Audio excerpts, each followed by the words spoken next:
Hello friends, എല്ലാവർക്കും G ഫോക്സിന്റെ പുതിയൊരു വീഡിയോയിലേക്ക് സ്വാഗതം. ഇന്ന് നമ്മൾ ഇവിടെ ചെയ്യാൻ പോകുന്ന ഒരു അൺബോക്സിംഗ് ആണ്. ഇതുവരെ നമ്മൾ കുറച്ച് ഇൻഫോർമേറ്റീവ് വീഡിയോസ് ഒക്കെ ചെയ്തിട്ടുണ്ടായിരുന്നു. അപ്പോൾ അതും എല്ലാവരും കാണണം. അതുപോലെ തന്നെ നമ്മുടെ ഈ അൺബോക്സിങ്ങും കാണുക. അൺബോക്സിങ് വേറെ ഒന്നുമല്ല, വ്ളോഗിങ് ചെയ്യുന്നവർക്ക് വേണ്ടിയിട്ടുള്ളതാണ്. വ്ളോഗിങ് ചെയ്യുന്നവർക്ക് സോണിയുടെ 2-3 വ്ളോഗിംഗ് സീരീസ് ക്യാമറാസ് ഇറങ്ങിയിട്ടുണ്ട്. അതിനകത്തെ ഒരെണ്ണമായിട്ടുള്ള ZV E10L എന്ന് പറയുന്ന ഒരു മോഡലാണ്. ഇതിന്റെ ശരിക്കും പറഞ്ഞാൽ ഇന്റർചേഞ്ചബിൾ ലെൻസ് ആയിട്ടുള്ള ഒരേ ഒരു വ്ളോഗിംഗ് ക്യാമറയാണ് സോണിക്ക് ഉള്ളത്.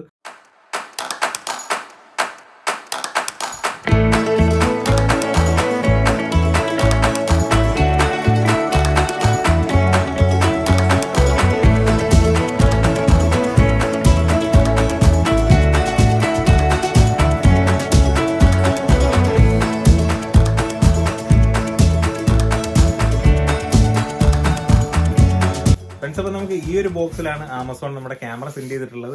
ഓക്കെ, അപ്പോൾ ഈ ബോക്സിൽ എന്താണെന്ന് നമുക്ക് നോക്കാം. നമ്മുടെ ക്യാമറയുടെ ബോക്സ് ഉണ്ട്, അതിൻ്റെ കൂടെ മറ്റെന്തെങ്കിലും കൊണ്ടോ നോക്കാം. അതിൻ്റെ ലെൻസ് എങ്ങനെയാണ്, അതിൻ്റെ പെർഫോമൻസ് എങ്ങനെയാണ്, അതിനകത്ത് എന്തൊക്കെ ഫംഗ്ഷൻസ് ഉണ്ട്, അതെല്ലാം നമുക്ക് ഇതിനകത്തോട് നോക്കാം. യൂട്യൂബിൽ പുതിയതായിട്ട് വ്ളോഗിംഗ് ഒക്കെ തുടങ്ങിയവർക്ക് ഇത് ഭയങ്കര യൂസ്ഫുൾ ആവും. ഓക്കെ ഗൈസ്, അപ്പോൾ നമ്മുടെ വ്ളോഗിംഗ് ക്യാമറ ആയിട്ടുള്ള ZV E10 ഇവിടെ ബോക്സിനുള്ളിൽ ഇരിപ്പുണ്ട്. അപ്പോൾ നമുക്ക് ആ ബോക്സ് ഒന്ന് ഓപ്പൺ ചെയ്ത് നോക്കാം.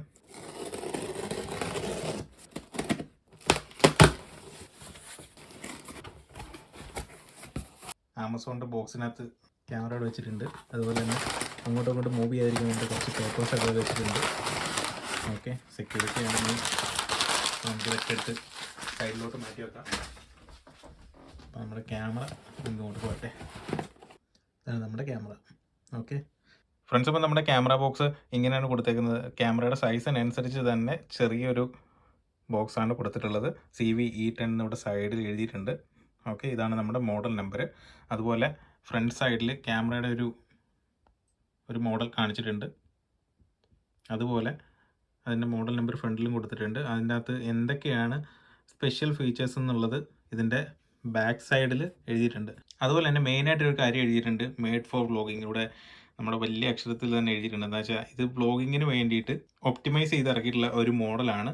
അതുപോലെ തന്നെ ഇതിനകത്ത് സൂം ലെൻസ് കിറ്റ് ഇൻക്ലൂഡ് ആണെന്നുള്ള കാര്യം ഇതിനകത്ത് എഴുതിയിട്ടുണ്ട്. അതുപോലെ തന്നെ ഇതിനകത്ത് ബാക്കി കാണിച്ചേക്കുന്ന കുറച്ച് അക്സസറീസ് ഉണ്ട്. അതായത് താഴെ കാണിച്ചിട്ടുള്ള, ഈ പിക്ചറിൽ താഴെ കാണിച്ചിട്ടുള്ള ഒരു ഗ്രിപ്പ് ഉണ്ട്. ആ ഗ്രിപ്പൊന്നും ഇതിൽ ഇൻക്ലൂഡ് ചെയ്തിട്ടില്ല എന്നാണ് അവരൊരു നോട്ടായിട്ട് താഴെ എഴുതിയിരിക്കുന്നത്. ഇനി ഇതിൻ്റെ ബാക്ക് സൈഡിൽ എന്താ ഉള്ളതെന്ന് നോക്കാം. മെയ്ഡ് ഇൻ ചൈന ആണെന്ന് എഴുതിയിട്ടുണ്ട്. അതുപോലെ തന്നെ സൂം ലെൻസ് കിറ്റിൻ്റെ കാര്യങ്ങളൊക്കെ എഴുതിയിട്ടുണ്ട്. പിന്നെ ബാക്കിയുള്ള ജനറൽ ആയിട്ടുള്ള കാര്യങ്ങളൊക്കെയാണ് ഇതിനകത്ത് എഴുതിയിട്ടുള്ളത്. അപ്പോൾ പുതിയതായിട്ട് വ്ളോഗിംഗ് ഒക്കെ ചെയ്യാൻ ആഗ്രഹമുള്ളവർക്ക് ഈ ഒരു ക്യാമറ യൂസ്ഫുൾ ആവുമെന്ന് നമ്മൾ വിശ്വസിക്കുന്നുണ്ട്. സോണി പ്രത്യേകമായിട്ട് ഇതിനെ പറഞ്ഞേക്കുന്നത് വ്ളോഗ് ക്യാമറ എന്ന് തന്നെയാണ്. അതുകൊണ്ട് നമുക്ക് ഇതിനകത്ത് ഒരുപാട് വ്ളോഗിങ്ങിനുള്ള ഫീച്ചേഴ്സ് കിട്ടുമെന്ന് തന്നെ പ്രതീക്ഷിക്കാം. അതുപോലെ തന്നെ ഈ ക്യാമറയിൽ എന്തൊക്കെയാണെന്നുള്ളത് നമുക്ക് ഈ പിക്ചറിലൂടെ തന്നെ മനസ്സിലാക്കാൻ പറ്റും. ക്യാമറയുടെ ബോഡി കൊടുത്തിട്ടുണ്ട്. അതുപോലെ തന്നെ ഒരു നോയിസ് ക്യാൻസലേഷൻ വേണ്ടിയിട്ടുള്ള ഒരു ഡെഡ് ക്യാറ്റ് മേളിൽ കൊടുത്തിട്ടുണ്ട്. അതുപോലെ തന്നെ ഇതിൻ്റെ കൂടെ വരുന്ന ലെൻസിൻ്റെ കിറ്റ് ലെൻസിൻ്റെ ഒരു മോഡൽ സൈഡിൽ കൊടുത്തിട്ടുണ്ട്. അതിനകത്ത് കറക്റ്റായിട്ട് നമുക്ക് ക്ലിയർ ആയിട്ട് മനസ്സിലാക്കാൻ പറ്റും. ഇതിൻ്റെ ഫോക്കൽ ലെങ്ത് 16-50 ആണ്. അതുപോലെ അതിൻ്റെ അപ്പർച്ചർ 3.5 to 5.6 ആണ്. ഓക്കെ, അതുപോലെ തന്നെ നമുക്ക് വേറെ കാര്യമാണ് മനസ്സിലാക്കാൻ പറ്റും, ഇത് ഒപ്റ്റിക്കൽ സ്റ്റഡി ഷോട്ട് ലെൻസ് ആണ്. ഓക്കെ, അതുകൊണ്ട് ചെറിയൊരു സ്റ്റെബിലൈസേഷൻ നമുക്ക് ഈ ലെൻസിനകത്ത് നിന്ന് കിട്ടുമെന്ന് ഉറപ്പാണ്. ഓക്കെ, ആൽഫ സീരീസ് ആണെന്ന് എഴുതിയിട്ടുണ്ട്. ഓക്കെ, അപ്പോൾ ഗൈസ് നമുക്ക് ഈ ബോക്സ് ഒന്ന് ഓപ്പൺ ചെയ്ത് നോക്കാം. ഇത് ഈ സൈഡിൽ നിന്ന്, അതായത് ഈ വ്ളോഗിങ്ങിന് എഴുതിയിരിക്കുന്ന ഈ കവർ ഉണ്ടല്ലോ, അത് നമുക്ക് ഇങ്ങനെ മാറ്റിയെടുക്കാം. ഓക്കെ, മാറ്റിയെടുക്കുമ്പോൾ ഇതാണ് ബോക്സ്, ആൽഫൻ്റെ ബോക്സ്. അതുപോലെ തന്നെ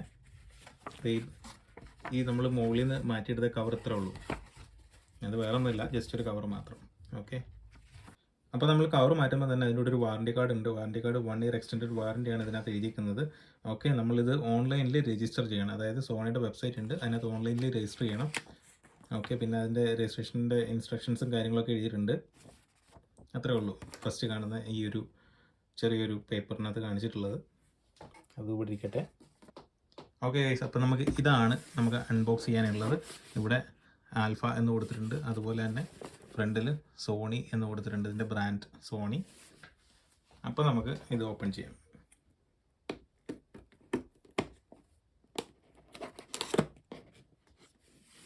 അപ്പോൾ നമ്മൾ ബോക്സ് ഓപ്പൺ ചെയ്തിരിക്കുകയാണ്. ബോക്സ് ഓപ്പൺ ചെയ്യുമ്പോൾ ആദ്യം തന്നെ ഇതിൻ്റെ ഇൻസ്ട്രക്ഷൻസ്, കുറേ ബുക്ക്ലെറ്റ്സ്, കുറേ ലീഫുകൾ കൊടുത്തിട്ടുണ്ട്. ഗ്യാരണ്ടി ഇൻസ്ട്രക്ഷൻസും ഓൺലൈനിൽ എങ്ങനെ രജിസ്റ്റർ ചെയ്യാന്നുള്ളതും സേഫ്റ്റി ഫീച്ചേഴ്സിൻ്റെ കാര്യങ്ങൾ, ബാറ്ററിയുടെ സേഫ്റ്റി ഫീച്ചേഴ്സ് കാര്യങ്ങൾ, അങ്ങനെയുള്ള കാര്യങ്ങളെല്ലാം ഇതിനകത്ത് കൊടുത്തിട്ടുണ്ട്. പിന്നെ നമ്മുടെ മെയിനായിട്ടുള്ള കാര്യങ്ങളെന്ന് പറഞ്ഞു കഴിഞ്ഞാൽ ഇതിൻ്റെ സെറ്റപ്പ് ഗൈഡാണ് ക്യാമറയുടെ. ആദ്യമായിട്ട് നമ്മൾ ക്യാമറ വാങ്ങുമ്പോൾ തന്നെ ഇതിൻ്റെ ഇൻസ്ട്രക്ഷൻസ് വായിച്ചിരിക്കുന്നത് നല്ലതാണ്. എന്താ വെച്ചാൽ ക്യാമറയുടെ ഓപ്പറേഷൻസ് കറക്റ്റായിട്ട് അറിഞ്ഞു കഴിഞ്ഞാൽ നമുക്ക് കുറച്ചുകൂടെ ഈസി ആവും ക്യാമറ ഉപയോഗിക്കുന്നതിന് വേണ്ടിയിട്ട്. സാധാരണ സോണിയുടെ ക്യാമറാസ് എല്ലാവരും വാങ്ങുമ്പോൾ നമുക്ക് ഇതിൻ്റെ ഇൻസ്ട്രക്ഷൻസ് വായിച്ചിരുന്നില്ല എന്നുണ്ടെങ്കിൽ ചിലപ്പോൾ ഉപയോഗിക്കാൻ കുറച്ച് ബുദ്ധിമുട്ടാണ്. അതായത് അതിൻ്റെ മെനു ഫങ്ഷൻസ് ഒക്കെ കുറച്ച് മറ്റുള്ള ക്യാനൻ പാനസോണിക് പോലെ അത്രത്തോളം ഈസി ആവണം എന്നില്ല. പക്ഷേ ഒരു വട്ടം ഉപയോഗിച്ച് കഴിഞ്ഞാൽ നമ്മുടെ ഐഫോൺ എങ്ങനെയാണ് ഉപയോഗിക്കുന്നത്, ആൻഡ്രോയിഡിൽ നിന്ന് ഐഫോൺ നമ്മൾ ആദ്യമായിട്ട് ഉപയോഗിക്കുമ്പോൾ കുറച്ച് ബുദ്ധിമുട്ടായിട്ട് തോന്നും. അതുപോലെ തന്നെയാണ് സോണിയുടെ കാര്യം. സോണിയുടെ മെനു ഫങ്ഷൻസ് കുറച്ച് യൂസർ ഫ്രണ്ട്ലി അല്ല, പക്ഷേ ഒരു തവണ ഉപയോഗിച്ച് കഴിഞ്ഞാൽ നമുക്ക് ഈസി ആയിട്ട് നമുക്ക് പഠിക്കാൻ പറ്റും. ഓക്കെ, അപ്പോൾ നമുക്കിത് ഓപ്പൺ ചെയ്ത് നോക്കാം. അത് പിന്നെ എന്തൊക്കെയാണ് ഉള്ളതെന്ന് വെച്ച് കഴിഞ്ഞാൽ ഒരു പവർ കോഡ് കൊടുത്തിട്ടുണ്ട്. ഒരു സൈഡിൽ 2 പിൻ പ്ലഗ് ആണ്, അതുപോലെ തന്നെ മറ്റൊരു സൈഡിൽ 3 പിൻ പ്ലഗ് ആണ്.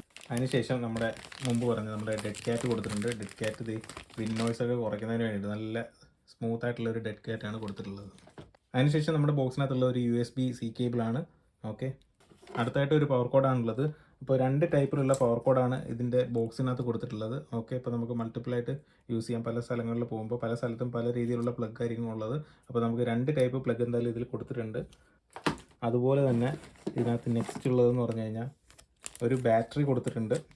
നെക്സ്റ്റ് നമുക്ക് ഈ ബോക്സിനകത്ത് എന്താ ഉള്ളതെന്ന് നോക്കിക്കഴിഞ്ഞാൽ അതിനകത്ത് ഒരു ചാർജർ കൊടുത്തിട്ടുണ്ട്. ചാർജറാണ്. ചാർജറിൻ്റെ ഒരു സൈഡിൽ നമുക്ക് പവറിലേക്ക് കണക്ട് ചെയ്യാനുള്ളതും ഒരു സൈഡിൽ നമ്മുടെ ക്യാമറയിലേക്ക് കണക്ട് ചെയ്യാനുള്ള സംഭവം കൊടുത്തിട്ടുണ്ട്.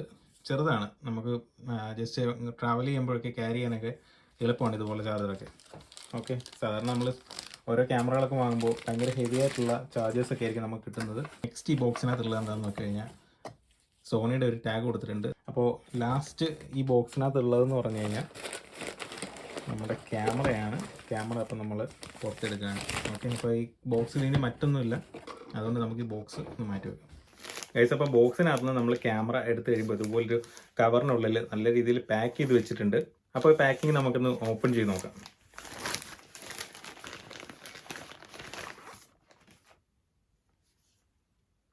ഇതാണ് നമ്മുടെ ക്യാമറ എന്ന് പറയുന്നത്, ZV E10 വ്ളോഗിങ് ക്യാമറ.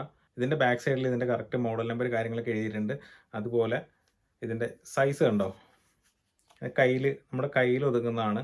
അതായത് നമുക്ക് വ്ളോഗിങ് ചെയ്യാൻ ഏറ്റവും എളുപ്പമുള്ള ഒരു രീതിയിലാണ് ഇതിൻ്റെ മാനുഫാക്ചറിങ് എന്ന് പറയുന്നത്. ഇതിൻ്റെ എല്ലാം ഓർഗനൈസ് ചെയ്തിരിക്കുന്നത് അതുപോലെ തന്നെയാണ്.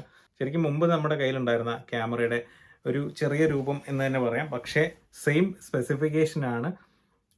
പക്ഷേ ഇതിനകത്ത് കുറവുള്ളതെന്ന് പറഞ്ഞാൽ ഇതിനകത്ത് view finder, electronic view finder ഇതിനകത്ത് നമുക്ക് കാണാൻ പറ്റില്ല. ഇതിനകത്ത് ഇലക്ട്രോണിക് വ്യൂ ഫൈൻഡർ നമുക്കിപ്പോൾ കാണാൻ പറ്റില്ല. ഓക്കെ, ഇതിൻ്റെ കൂടെ ഇൻക്ലൂഡ് ചെയ്തിട്ടില്ല. അതുപോലെ തന്നെ ലെൻസ് സെയിം ലെൻസാണ്, അതായത് ഒരു 16 to 50 mm ഒരു പവർ സൂം ലെൻസാണ് ഇതിൽ കൊടുത്തിട്ടുള്ളത്. അതുപോലെ തന്നെ ഇതിൻ്റെ സ്ക്രീൻ എന്ന് പറയുന്നത് ഒരു ഫ്ലിപ്പ് സ്ക്രീനാണ്. ഓക്കെ, ഫ്ലിപ്പ് സ്ക്രീൻ നമുക്ക് ഇതുണ്ട്, നമുക്ക് റൊട്ടേറ്റ് ചെയ്യാം. അതുപോലെ തന്നെ നമുക്ക് ഇതുപോലെ ക്ലോസ് ചെയ്യാം. ഓക്കെ, വ്ളോഗിങ്ങിന് ഏറ്റവും പറ്റിയ ഒരു സ്ക്രീനാണ് ഇതിൽ കൊടുത്തിട്ടുള്ളത്.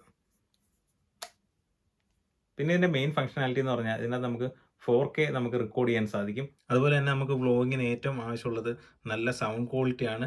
ഇതിനകത്ത് കൊടുത്തിരിക്കുന്നത് 3 ക്യാപ്സ്യൂൾ ഓഡിയോ റെക്കോർഡിംഗ് സിസ്റ്റം തന്നെയാണ് കൊടുത്തിട്ടുള്ളത്.